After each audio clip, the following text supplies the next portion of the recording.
Good evening to my Chosheva Tayera, dear listening audience. This week's Parsha is Parshas Korach, but tomorrow night, Wednesday night, is the beginning of Rosh Chodesh, and I want to just say a word about Rosh Chodesh Tammuz because the Arizal says that there's two periods of time on our calendar which usher in sadness. I don't know if I should use the word sadness, a lack of mazel, but he goes into detail, and it's a 6-week period from Rosh Chodesh Tammuz until Chamisha Asar B'Av, which bursts into a commotion of celebration. And as the Gemara in Tainus, the end of Tainus, says for a page and a half in detail, what is the big deal about Chamisha Asar B'Av, that the Mishnah says, Lahoyu b'Yisrael yomim tovim ka Chamisha Asar B'Av v'chayom HaKippurim, that the Mishnah compares the two. We're going to speak much about that, Be'ezus Hashem. The other time on the calendar, says the Arizal, excuse me, is Rosh Chodesh Teves until Chamisha Asar B'Shvat. Another 6-week chunk of time which Klal Yisrael has to fight and swim upstream to eradicate the negativity of the mazel of that time. So we're going into, and the Arizal explains that's how in those 6 weeks there were the Chorban Batei Migdash, the two destructions of the temple, took place in that 6-week period that we're going into. That's how the Chet HaEgel happened. It wasn't, that's how the Meraglim ended up falling in. It's not a very good time. However, there are tzaddikim since the Arizal who have said that many tzaddikim carved out some of the source of that negativity, and that's how we have some very important happy events which take place. And when the previous, I think, Lubavitcher Rebbe became freed from that terrible jail experience which he endured, was on Yud Beis and Yud Gimel Tammuz, and he attributed the Pada B'Sholem Nafshi, his freedom and the miracles which took place for him, to that fact that there was a turning point in the mazel of Klal Yisrael from the negative into the realm, even if it was just the beginning of the realm of positivity and mazel. So we hope we will see Haba Aleinu L'Toiva, that mazel coming to full flourish. Now, at the opening pasuk, there are names mentioned, and Reb Chaim Palaji talks a lot about the fact that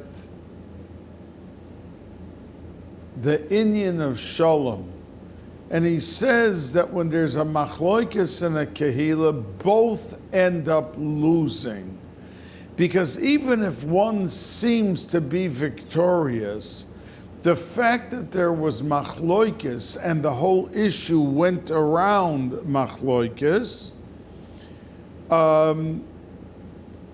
it sets into the Metzias of the time of the dispute a very terrible drag on the mazel and on the goodness of what could have happened and what should have been. And he says that if in a machloikis one gives in and one is mevater, or one is seemingly giving up, he should know that there's a haftacha min hashamayim, that let's say it's a money issue, he will make up kiflayim, double, for whatever the issue was, because he gave in. And I've said to you on many occasions that the last line of benching is Hashem Yevarech Es Amo V'Shalom. And as we know, all the bracha comes from benching, looking in, as the Zohar HaKadosh says that it's the tzinor and the tzuras ha'oisius, the shapes of the letters of benching, allows an unbelievable reaction from Shemaim. It opens up the treasure chest. So benching ends up, we finish Shemona Esrei with Sim Shalom or Shalom Rav, all the topic of Shalom. Now, there's a question that's posed about this. Why is it that Dasan and Aviram, their name is mentioned at the beginning, Vayikach Korach ben Yitzhar ben Kohos ben Levi, V'Dasan va'Aviram, their names are mentioned. Yet in much more prominent positions, when Moshe Rabbeinu finally went to Paro, and he said, let them go, and they said, oh, you want to go? You're just lazy. Nirpim atem nirpim. And we're going to double the quota of bricks that they have to bring in. And they were beaten on. So there were two. It says, Vayomer el Moshe ve'el Aaron at the end of Shemos, the Parsha of Shemos in Sefer Shemos, that Vayomer el Moshe ve'el Aaron, Hivashtem esreichenu, you have dried out our ruach, the last drop of strength and breath. Who are those that confronted Moshe Rabbeinu and Aaron in such an arrogant, brazen way? It was Dasan Aviram, but their names are not mentioned. And then later, after Moshe Rabbeinu saved his life, Dasan was about to be killed by the Ish Mitzri, and he said the Shema Mefoirish to save him. He went and he snitched to Paro that kid that grew up in your palace, he's killing your people. I just witnessed him burying in the sand one of your Egyptians. But their name is not mentioned. And when it came into the Midbar, the Misoinanim, who were these complainers, says the Medrash? It was Dasan and Aviram again. And the Medrash lists another 2 or 3 times that they cooked up the storm that caused so many deaths and plagues and problems. Yet in all of them, from Shemos till now, their name is never mentioned. Because they were trying to unify for the good of Klal Yisrael, whatever their cheshbonis was, to be able to do something. But over here, where they stirred up the koyach of machloikis, says the Medrash, now their names are mentioned.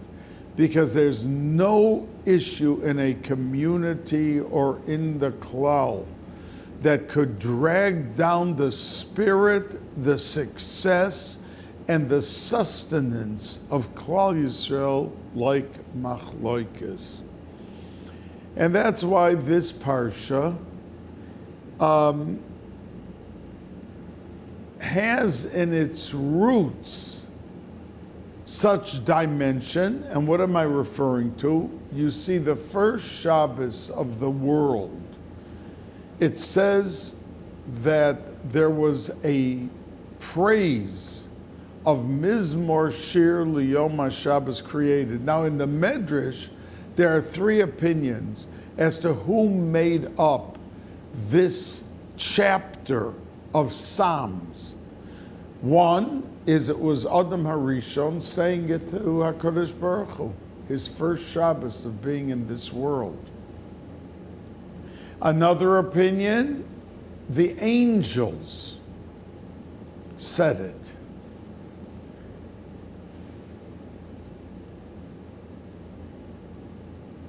And they said it to Adam HaRishon because they thought he was HaKadosh Baruch Hu. He was the Yitzir Kapav Shel HaKadosh Baruch Hu. The point being that on that very first Shabbos, there is a pasuk in that chapter, Tzadik Katamar Yifrach. Now the last three letters of those three words is Tzadik, a Kuf, Katamar, a Resh, Yifrach, a Ches, and it spells Korach. That on the very first Shabbos of creation, there was a statement about Korach, and it called him Tzaddik. Because Korach, we know al pi Kabbalah, had a perfectly legitimate intention. It just, as the Medrash says, ochla poga. He addressed it and ate it when it was not ripe yet. That means you can take a delicious banana and make a bracha, and then you open it up that it is so hard because it's not ripe yet. It's not the time to be eaten. And that's what Korach did. He saw that at the end of time when Mashiach will come, that the power of Leviah, of Levium, you see Levium are Gevur, are Din, and Kohanim are Chesed, kindness, gentle. And that's why till Mashiach comes, Levium have to bow down, so to speak. They have to service the Kohanim. Leviah, Gevura, is subservient to the Chesed of Kahuna. But Liyasad Lavo, the Leviah will be elevated, and according to many, even supersede the power of Kohanim. That Gevura will suddenly stand in its own straight format above Kahuna, above Chesed. And that's the reason we call it Gevuros Geshamim. Geshamim is supposed to be a bracha, Gishmei bracha. Why are we calling it Gevuros? Because Liyasad Lavo, that's where everything will come from. That the shoirish of Chesed is Gevura, which to explain in depth would take me 20 minutes, and I don't want to spend the time. But this is something that the Arizal goes into depth with, and many of the Meforshim on the Torah, the Bnei Yissaschar, others, explain. So on the first Shabbos of creation, Tzadik HaTomer Yifrach, the word Yifrach is an asidus, future tense. That when he wanted to force the issue, Rav Lochem B'nai Levi, that you, Moshe and Aaron, took the leadership and you took the kahuna, we deserve to be in that realm. It wasn't the time.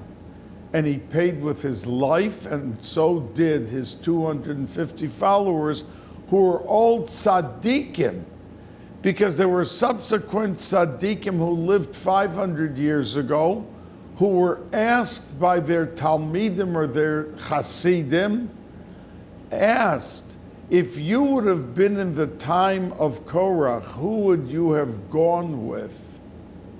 Would you have gone with Moshe or with Korach? And many answered that they don't know the answer. That there was such a power to Korach and to the 250 that maybe they would have gone with him and not with Moshe Rabbeinu. But we mentioned Dasan and Aviram because they came with a taina that they thought they could substantiate.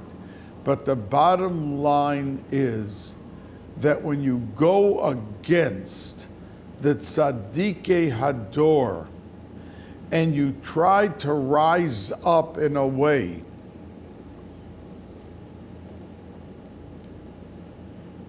that undermines the authority of a Bezdin or of Gedolei Yisrael or Tzadikim, it ends up with a very negative, unfortunate ending.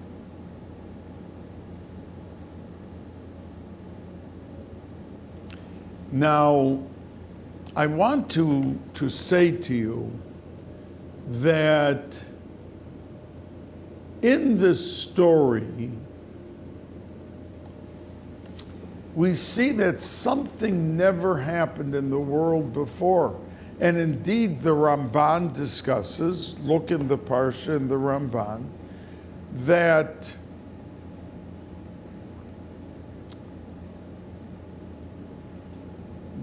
Moshe Rabbeinu said to HaKadosh Baruch Hu, Lo chamor echad mehem nosasi. I never took a penny from any of them. I never asked them for any favors. I put my life on the line for them every time there was a rebellion about the meat, about all the problems that happened. I put myself on the line. And al tefen el minchasam. HaKadosh Baruch Hu, don't listen to their davening and don't turn to their korban. So the Ramban asks, how could it be that Moshe Rabbeinu said to HaKadosh Baruch Hu, don't listen to their tefillah and don't take their korban? We know there were 8 things that were created at the time of creation, right before Shabbos. And one of them was the land where the Korach and his group sunk in. That the Pi Adama, that the earth opened up and swallowed all of these people in there and they died. Now, if that was prepared at that time and it was destiny to be in the world, how could Moshe Rabbeinu have said, don't listen to their tefillahs? Maybe at the end it had to happen, either that Korach would have taken over or there would have been some solution, because it was already predestined from Erev Shabbos, the first week of creation. And this is what the Ramban discusses.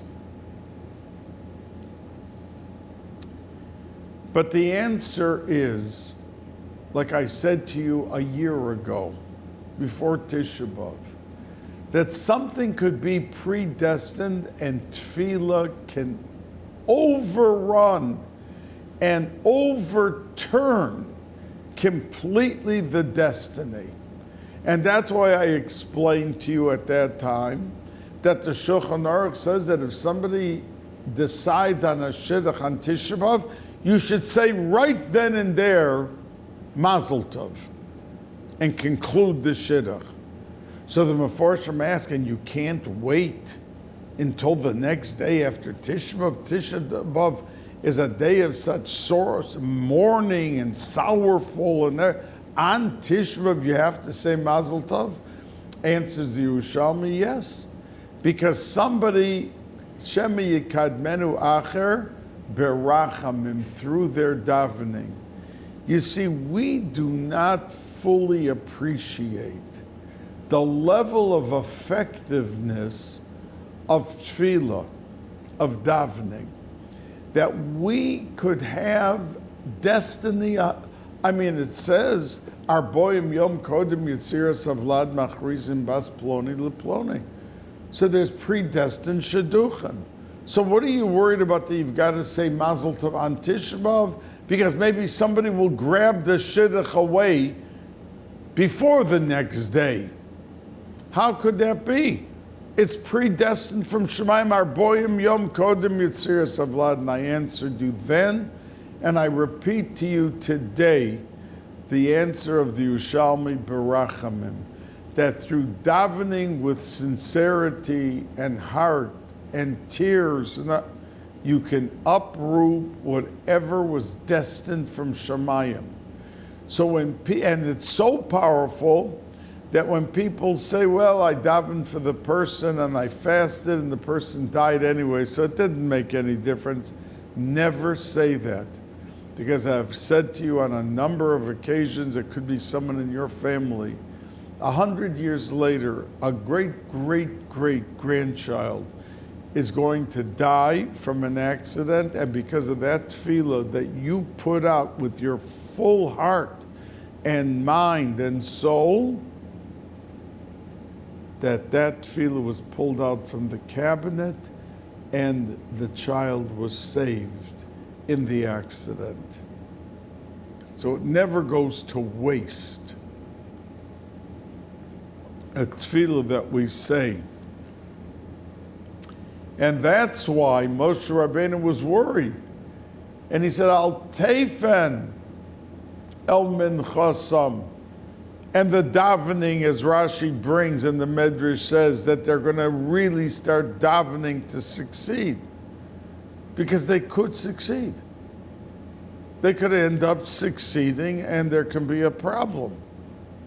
And even though it was predestined in the beginning of creation, but destiny can be overturned with the power of prayer, the power of tefillah. Now, we know that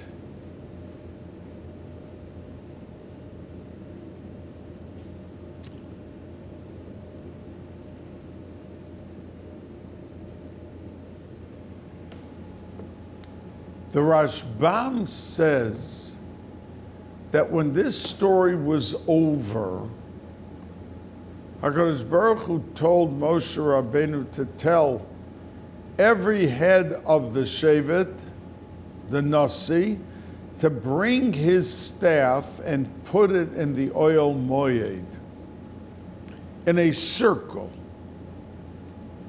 And that Aaron should do so also for Shevet Levi. And whoever's staff is going to blossom forth and bud and have almonds coming out of it, he is the one that Hashem wants to be kohen. Now, Mefarshim asked, it just got done, they saw 250 people sink into the ground. And by the way, a few reasons why that was the way they died is because earth are just pieces of pebbles and the dirt. And when it's a little thing, it's just like dust, it could blow away. So how does the earth become so hard? And that it was able to have sink into it 250 people. So the Mefarshim answer and say, because yes, the earth is made up of very thin substance that could just, like a dust storm, can just blow away. But when they're put together, the power of unity is so strong that if everyone is so unified, they become hard like a rock. And if we walk on the earth, we build houses on the earth, we don't sink in because the earth is united. So the Mefarshim say that over here, Korach with his people wanted to break that unity and bring machloikis. So now they were able to sink into something that was as hard and united as could have possibly been. And it became like dust. They just sunk right in to a hard piece of land, which became regular dust, disunity. And the Belzer Rebbe, Zecher Tzadik V'Kodesh Levracha, says, why did they die such an unnatural death? I mean, no one in the world ever sunk into the ground as a group. And in other plagues in the Chumash, when there was a plague, they ended up dying in different ways, but never sinking into the earth. So he asked, why was this such a type of death that was proclaimed on them? And he answers and says, because Moshe Rabbeinu here was the leader, the Rabban Shel Kol Bnei HaGoyla, and they were mavazeh him terribly. I mean, Moshe Rabbeinu, Vayomer Moshe, Likro L'Dosan Va'aviram, that they were called to come to Moshe. Vayomer, and they said, Lo na'ale, we are not going. So this was open, brazen bizoyan of Moshe Rabbeinu. So if they all, the 250, just had heart attacks and dropped, so says the Belzer, that people would have said, oh, it's not because they had machloikas or they fought Moshe Rabbeinu. They died because they were mavaza Talmud Chacham, the Rabban Shel Kol Yisrael, Moshe Rabbeinu. But by dying so unnaturally, they saw that this was just a death created for them, to make the point of what Machloikis does when they came up against Moshe and Aaron. Now the point being that after they saw this tremendous miracle, they were standing there watching this.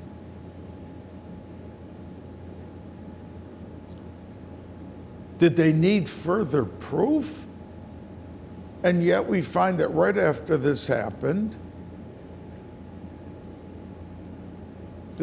Hashem told them to put the staffs, 12 staffs in a circle, in the oil moed, and the one that will blossom forth and become the piece of wood, the staff, with flowers coming out, with shkedim coming out. But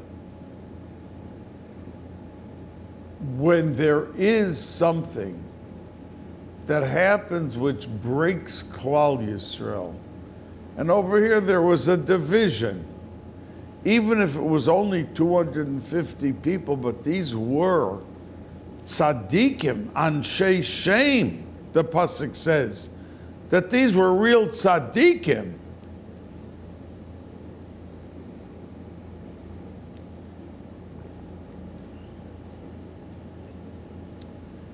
So HaKadosh Baruch Hu wanted that they on their own should come to the realization that Aaron is the one to be the Kohen and Kohen Gadol, and not from a story that they were in such shock and despair did they have to accept the fact. That means we have to make things palatable to other people. When a Rav says, well, they were wrong to begin with, there were 6 balabatim that wanted to defy the whole 100-member congregation that felt a certain way, but because they were the richer ones or the more powerful ones, that they forced their decision. That's not the way to deal with people.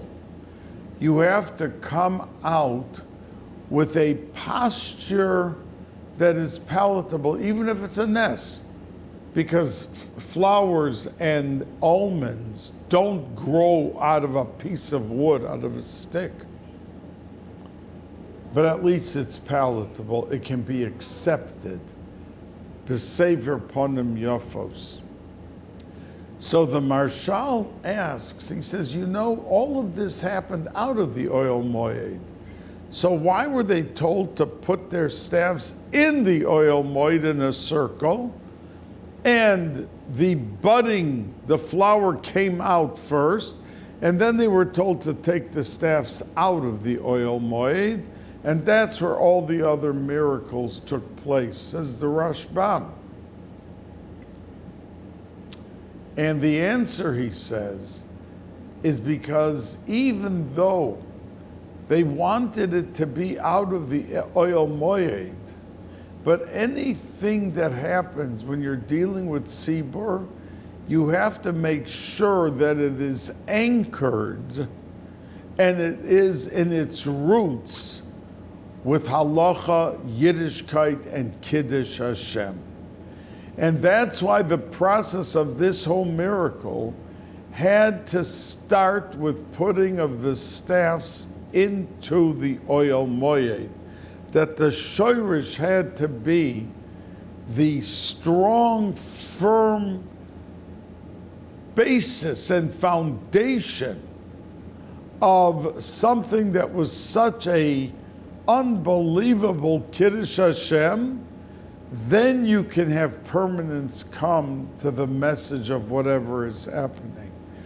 But if you undertake something and there's nothing that resembles Yiddishkeit, you can have a picnic on a Sunday afternoon organized by the Father's League of a shul or the Mother's League or whatever's happening.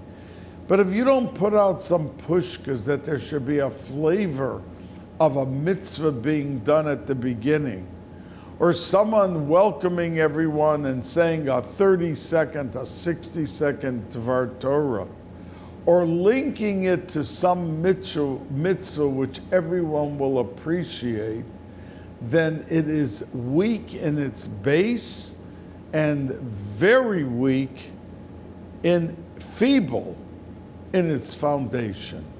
And that's why it had to start in the oil moed, and from there they took out from the oil moed, where they wanted all the people, not everyone could go into the oil moed, to see what was happening. They actually saw the nest.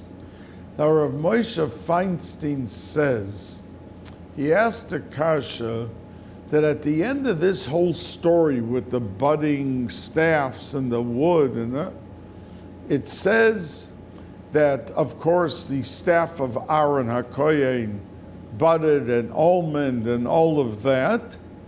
So it was a clear message that he is the Kohen Gadol, and from him will come out everyone.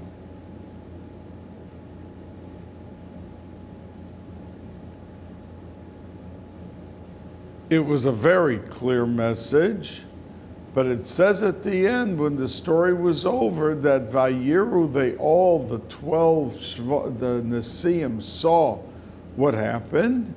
Vayiru, they saw, Vayikhu Ish, and each and every Nasi, Vayikhu Es Matehu, they took their staffs back to their shevet. Now, why are those last three words there, asked the Rosh Yeshiva, Zecher Tzadik Livrocha? We understand that when the whole story was over, they weren't going to leave their staffs on the table there.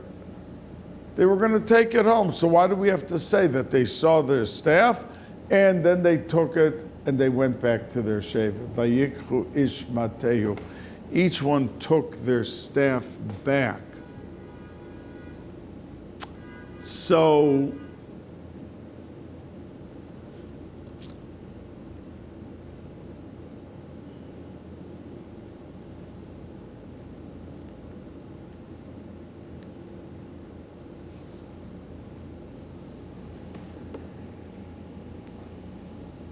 said the Rosh Yeshiva, Because of this whole machloikas, there was a terrible period in Klal Yisrael. And people were shaken up. They just saw 250 people die to make the point that Aaron is the Kohen Gadol and the leader of Kohanim.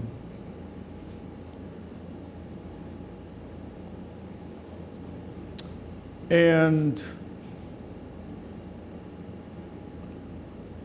each Shevet wanted to, they had remorse. They felt bad for doubting and having to had proven to them this and bring out the point this way and bring out the point that way. They felt bad. So they went back to their Shevet and they said, you see this staff, my staff, it did not blossom forth. Aaron's did, and I am a loser. And Reb Moshe quoted the Medrash Tanchuma and others that they wanted to make a statement even degrading themselves, publicly proclaiming, I am a loser, to be able to reunify Klal Yisrael and to fix the pagam of all the machloikas that took place. So,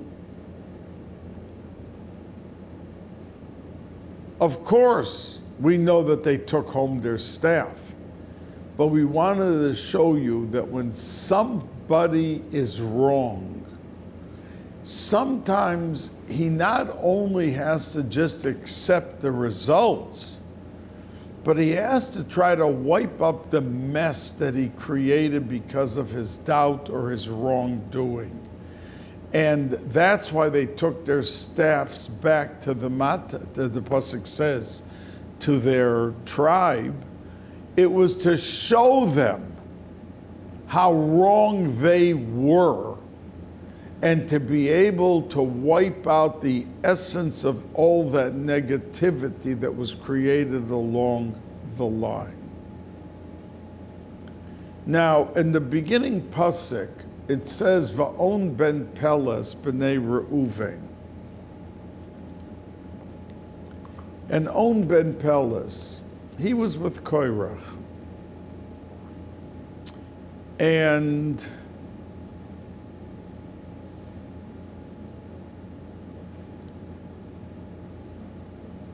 the Medrash says, and the Gemara brings it, that his wife said to him, I want to ask you a question. You agreed to go with Korach. What are you getting involved? Whether Moshe Rabbeinu ends up winning or Korach ends up winning, you are going to remain the same nobody that you are today. Is it going to make any difference? So why are you getting involved? And the Medrash says he answered her and said, you have a point, but I can't get out of it. I promised them. And shortly they're going to be coming for me. So his wife said to him, you know what? She gave him, she said, eat something. She gave him wine. He became, I guess, drunk or half drunk. And he went to sleep because he was wobbling. And he was sleeping. And Mrs. On ben Peles went to the front porch and sat down and took off her sheitel. And the Medrash says that when the 250 came running around the corner to pick up On ben Peles, they saw his wife sitting there without the sheitel. These were tzaddikim. They ran away. They ran away. And on that, the Medrash even says that the pasuk that Shlomo HaMelech said, Chochmas noshim bonsa beisa, that the wisdom of women build the households. And it's referring, says the Medrash, to Mrs. On ben Peles, because she saved her husband. Had he gone with them, he would have died with all of them. But because she told him sternly, "You have nothing to gain." And she gave him the wine, and he went into a deep sleep. He slept through the whole event, and he didn't wake up before, and he was saved. But the Gemara says, interestingly, and excuse me that I keep sipping on this drink, I am just, at the end of the day lately, you know, when you're older, you don't necessarily have the same koyach and strength as when you were 35, 45, 55. So pardon me for sometimes sipping a little bit too often on the drink. But the Gemara says a very interesting thing. His name was not On. The pasuk says his name was On ben Peles, but his name was not On. So why is he called On? Even the pasuk calls him On. So the Gemara says the reason that he is called On is because the word On is from the lashon of aninos. That when a person hears that his sister, his brother, or chas v'shalom, or olenu aleichem, a mother or father, die, he doesn't become an oval right away, he becomes an oinein. And that means from the moment that you hear the bad news, and your vision is blurred, and your mind is, what do we have to do next, and who do we have to call, and how do we have to make arrangements, until the burial, when the body is in the ground, they are in aninos. And whether it takes 3 hours, and of course it's an inyan to bury as quickly as could be, because the neshama is bitzar till it's buried, and then other things happen with it, but the pain, and no one should ever wait for a cousin out in Texas to get to the levaya. We're not worried about the cousin. We have to do what is the best thing for the actual neshama, and that is to bury it as quickly as you humanly can. But whether it takes 3 hours or a day, the person who is an onain does, not do any mitzvahs asayed, any mitzvahs, the positive ones. He doesn't put on tefillin, and if he's hungry, he can go take a tuna fish sandwich. He does not wash. He does not make netilas yadayim. He doesn't make hamotzi. There are no brachas until the person that he has to, lo aleinu, lo aleichem, sit shiva for, is buried. Now, the point being that, the Gemara says, the Medrash explains it a little more, that Mrs. On ben Peles, when she was telling her husband how he is such a nobody and a nothing, and he has nothing to gain by going with either and getting involved, she was so with an acid tongue, and she was so forceful that he became depressed and dejected, and his whole spirit was devoured, and he remained like in the state of aninus the rest of his life. He could not pull himself out, and no one else could pull him out of his dripping sadness and his dripping feeling of unworthiness because of what she said to him. Now, she saved his life. But when you're doing the biggest and greatest thing of saving a life, you have to still control yourself.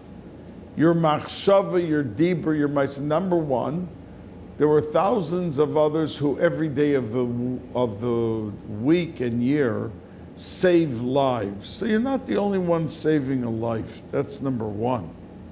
But number two, while you're doing it, are you busy yelling at the people around you because you're being so great and you're doing such an outstanding thing at that moment that everyone becomes like junk around you and you speak and treat them disgustingly? So even in the middle of doing the biggest act of saving a life, we have to control our egos, we have to control our mouths, and we have to be able to control our actions. And that it can form and fit in to the level of dignity of saving a life. That it's all one package, that you can be proud of everything of it while you're doing it and while you're actively participating. But whereas she did the greatest thing, she put him down so badly he could never, the rest of his life, pick his head up. And that's why even the pasuk calls him On. It wasn't his name. But to make this point, that we are not so great that we can suddenly transform atmospheres from the height of heaven to the lowest and depths of valleys in our indiscretion. And the Rabbanu Shalom should help us that our daily occurrences and the ability to do the right thing with our tongues, with our eyes, with our attitudes to other human beings and lifting up their spirits and not getting in the last word and bearing their spirits.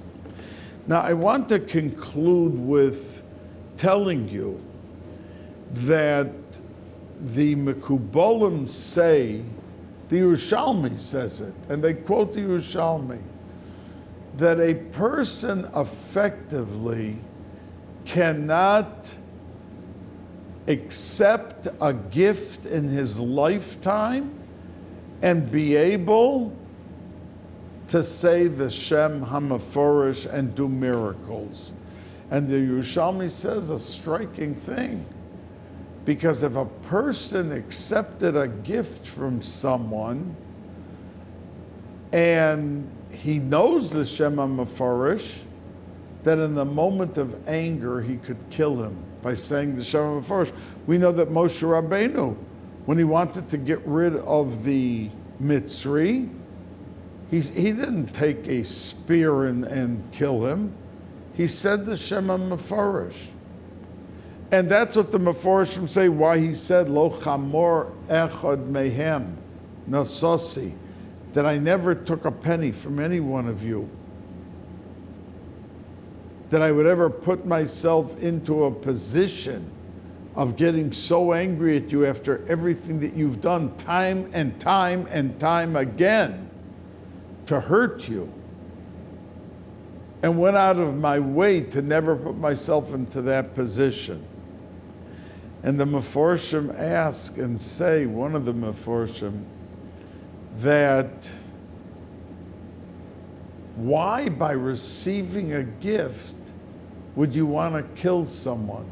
In other words, we don't want you to take a gift, Yerushalmi says, because if you take a gift and you know the Shem HaMeforish, you may end up killing the person who gave you the gift. The opposite, if he gave you a gift, you should be in full appreciation for the gift and be happy with the person.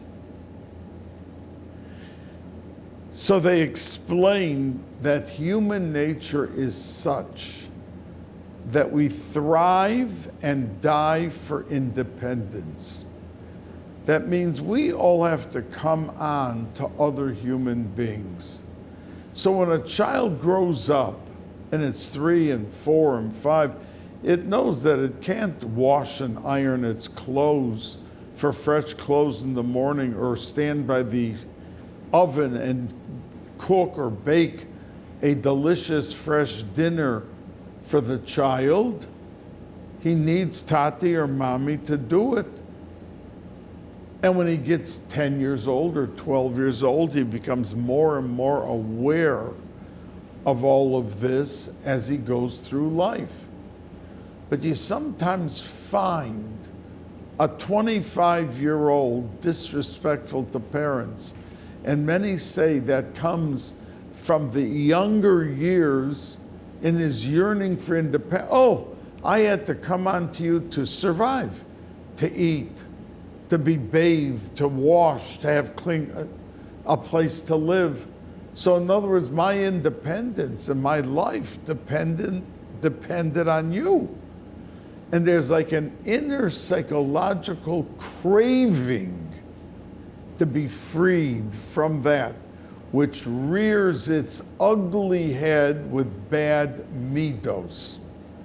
And that's why we have to look how we have to refine, and we have to develop, and we have to nurture good midos above all else in our children, in our friends, and to try to bring out the best in them. And that, the Meforshim say, is why Moshe Rabbeinu made a point of saying, I never took a gift from you, and I therefore have the koyach of the Shema Meforish. And as angry as I was when Hashem said, I'll wipe them all out and start over with you, I said, oh no, I always defended you. And I pleaded for your survival. So I ask that you understand that and step back from what you're about to do. We should be able to be zoicha, to merit that moment of 10 seconds, 30 seconds of second thought, to give some thought before we say something and we do something which we can come to feel sorry about, to feel bad about, or to regret. Have a guten Chodesh haba oleinu l'toiva.